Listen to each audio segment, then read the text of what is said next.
María Guadalupe Hernández Torres, alumna del Diplomado en Tanatología 321S2, de 9 a 10.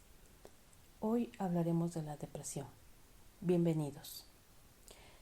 Hablar de la depresión es un poco complejo, ya que tendemos a confundir el término depresión con los estados de ánimo, como la tristeza, melancolía. Es un trastorno mental frecuente. Se caracteriza por la pérdida de interés o placer, la presencia de tristeza, sentimientos de culpa o falta de autoestima, trastornos del sueño o del apetito, sensaciones de cansancio o falta de concentración. Puede hacerse crónica o recurrente y dificulta el desempeño en el trabajo o la escuela y la capacidad para afrontar la vida diaria. En forma más grave, puede conducir al suicidio, lamentablemente. Y si es leve, se trata sin necesidad de medicamentos. Moderada o grave, necesita medicamentos y psicoterapia profesional. Tenemos factores de riesgos como la mayoría de edad, el sexo masculino o femenino, los bajos ingresos, las enfermedades físicas, el deterioro cognitivo, la falta de apoyo social. Con episodios previos de depresión en las personas adultas se asocia con otros trastornos psiquiátricos y físicos.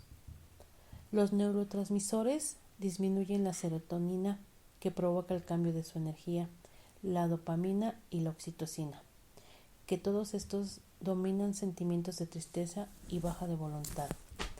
La depresión en adolescentes y jóvenes son semejantes a los de la edad puberal, con conductas de autorriesgo más marcadas. Se obsesionan negativistas y disociales, se exponen al abuso del alcohol y sustancias, tienen marcadas mucho la irritabilidad, la agresividad, sentimientos de no ser adaptados, aislamiento, descuido de su persona, hipersensibilidad, con retraimiento social y condiciones de autorreproche, autoimagen deteriorada y disminución de la autoestima. En ocasiones puede tener pensamientos relativos al suicidio o a las autoagresiones, como los cortes superficiales existen en abdomen, golpearse contra las paredes, extremidades, quemarse, pellizcarse o hasta rasguñarse.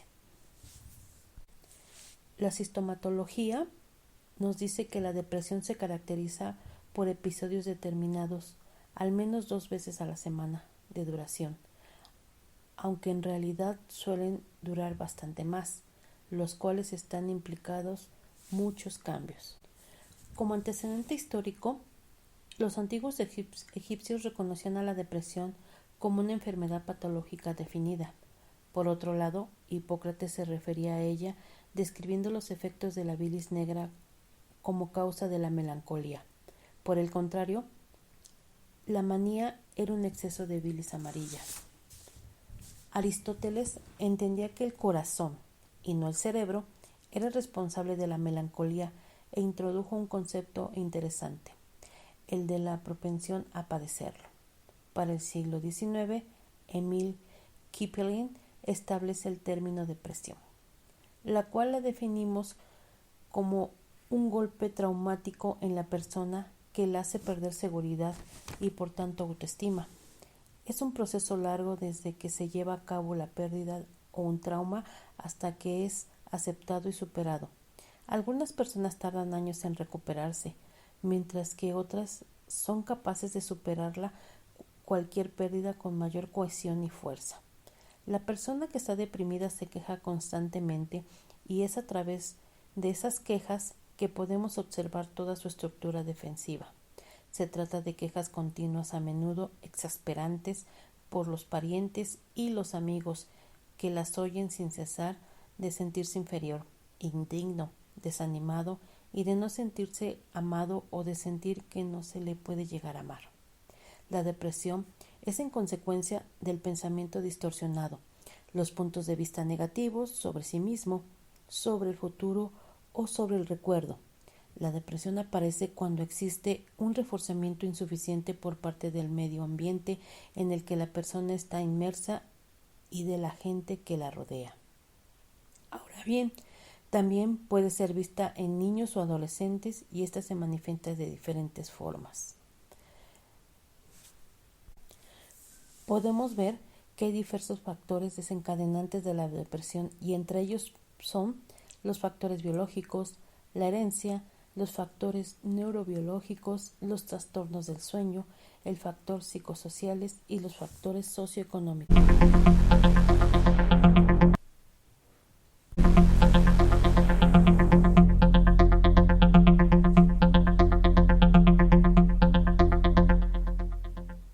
Desde un enfoque psicodinámico, en nuestro inconsciente, la muerte nunca es posible con respecto a nosotros mismos. El final siempre se atribuye a una intervención del mal que viene desde afuera. La depresión en los familiares del paciente moribundo desempeña un importante papel y sus reacciones contribuyen a la respuesta del paciente a su enfermedad. Existen diferentes factores y fases por las que se atraviesa la familia del paciente moribundo. Tales son: al principio no pueden creer que sea verdad, responden a la fase de la ira, existen sentimientos de culpa, la fase del dolor preparatorio y afrontan la separación.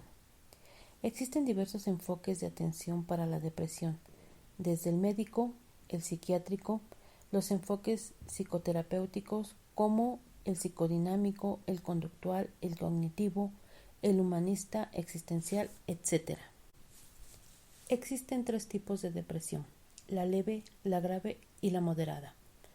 Los síntomas y signos clínicos pueden ser alteraciones emocionales como tristeza patológica, angustia e irritabilidad.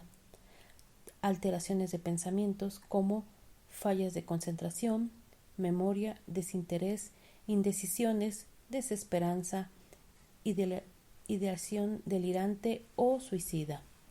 Las alteraciones somáticas tenemos como insomnio, hipersomnio, anorexia, hiperfatiga, disminución o aumento de peso, inhibición de líbido o fatiga.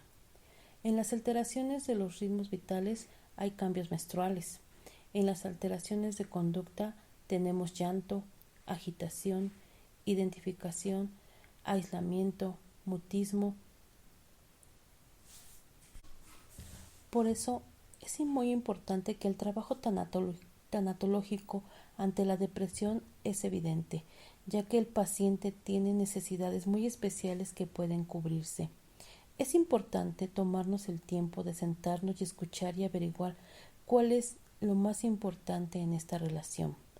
Quizá es el hecho de dejarle entender que estamos dispuestos a compartir alguna de sus preocupaciones.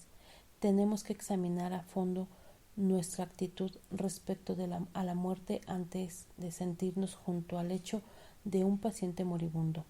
Esto debe ser tranquilamente y sin ansiedad. Muchísimas gracias.